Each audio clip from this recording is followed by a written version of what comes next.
If you know that you want to buy a home, but you're thinking, I need to wait until interest rates are lower or like at your ideal rate, I think that it's worth considering what that really means versus just waiting for this, let's say 7 to turn into a 6 or a 5. But rather consider, like, what does that really mean financially, and like cost? Does that really, should I wait because of that cost as opposed to just waiting for like this interest rate number to come down?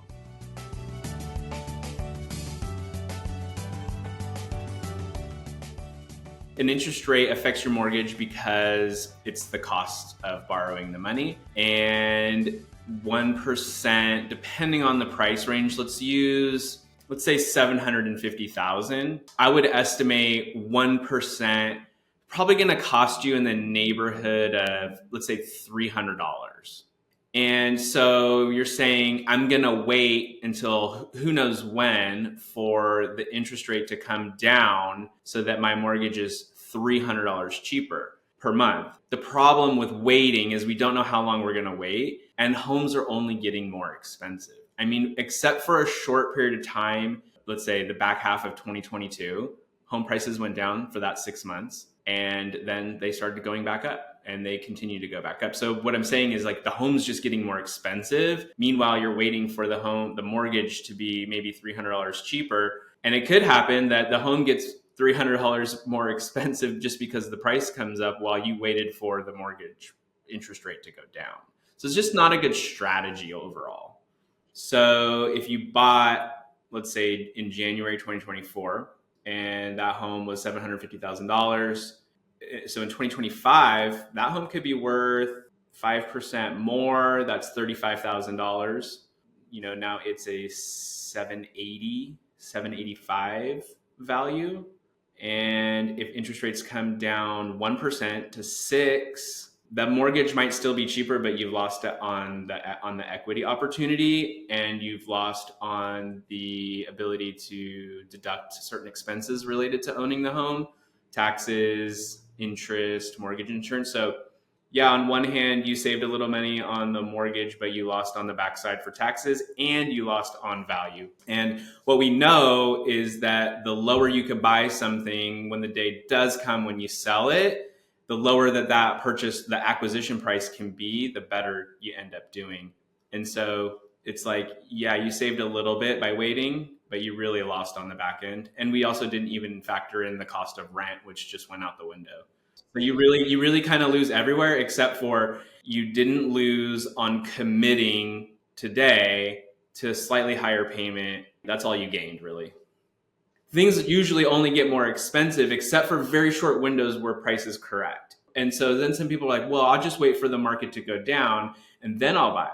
Well, that's a great strategy. But if you're fearful of a payment being slightly higher because of a higher interest rate, I can almost guarantee you will be fearful that the market is going down, and you won't pull the trigger in a down market because you're fearful of the reason that the market is going down, like unemployment is higher, or there's some kind of like macroeconomic issue or geopolitical issue that causes real estate to go down. So if you have that fear-based mindset, I can almost guarantee that your idea of waiting around for the market to go down and then buy is not going to work. So in that case, you better get in as soon as you can, reasonable to your life, because usually prices just keep going up.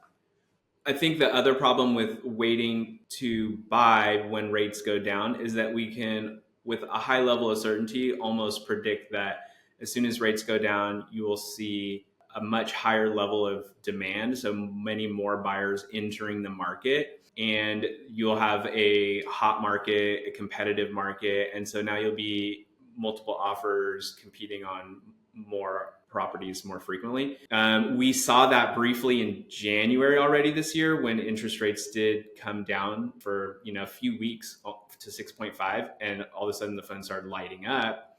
Interest rates went back up closer to 7, so that cools off a little bit. But that is another problem with waiting, is that as the rate gets lower, the market becomes more competitive.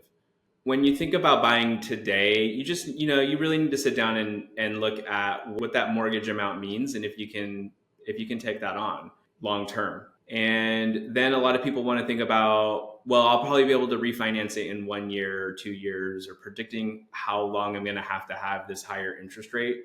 And the bottom line is we don't really know. You could have it for 1 year, you might have it for 5 years. But I think overall, you can't have a short-term strategy on real estate, whether it's the mortgage side of it or the house side of it. I personally do not advise on short-term strategies. Like, you heard this a lot: marry the house, date the rate, or something like this. I mean, is terrible advice, because it's already not happening for people. So you just need to be able to do it long term. How do you know that you're ready and qualified and can afford to, make the commitment and buy a home and commit to this mortgage? It's really getting a good consultation with a mortgage loan officer. And I think a lot of people are under the misconception that they can't get pre-approved until they're ready to buy now. And it's a huge misconception. A lot of people think that it's going to affect their credit negatively, which is not true for most people. They think that they're wasting a professional's time because they're not ready to act right away. And the problem with all of this thinking is that you're trying to aim at a moving target when you have the blindfold on. So you really need to get with a good loan officer. Hopefully that person comes to you on referral by your agent, or maybe someone that you really trust, and that loan officer has done a good job for them. And they can sit down and ask you, like, well, what do you want to pay per month? And they can back into like what that means in terms of purchase power, or you can share your finances with them and they can give you a more holistic consultation. But you really got to get that out of the way and understand that you don't have to buy right away to get that kind of consultation. And it's really powerful information just to be able to say, like, I'm here and I need to go to here in order to buy the home. And I know exactly what that means and what it takes to get there. And that's really how you accomplish a goal. Alternatively, it could be you're ready now and you didn't know it. At least financially, you could do it. And maybe there's something that isn't quite perfect that you want to work on to get yourself in a better place. And just having that education, that guidance, really, it makes it such a huge difference. The role I play is helping discover, what it is that you want to accomplish and what gaps exist in order to accomplish that, and then help filling those gaps in. So sometimes people have already had the loan consultation, but they don't know how to fit that price into the type of home and location that they want. And alternatively, they know what they want to buy or would like to buy, but they don't know like how to purchase it, or what they could qualify for, or what that exactly means financially. And so I can plug in, the mortgage resources, and then there can be all kinds of different little permutations of that. But those are the two most common.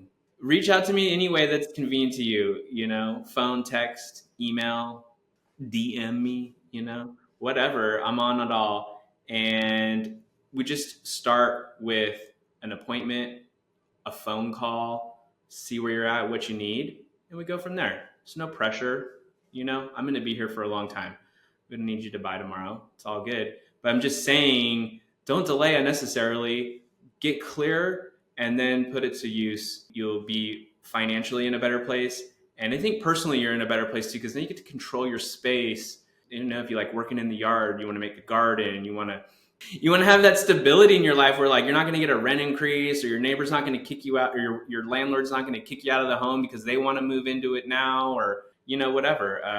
It's not just about making money or increasing your wealth. That's a big part of it. But maybe you just want to control your home and the place you spend the most time. And I think that's great too.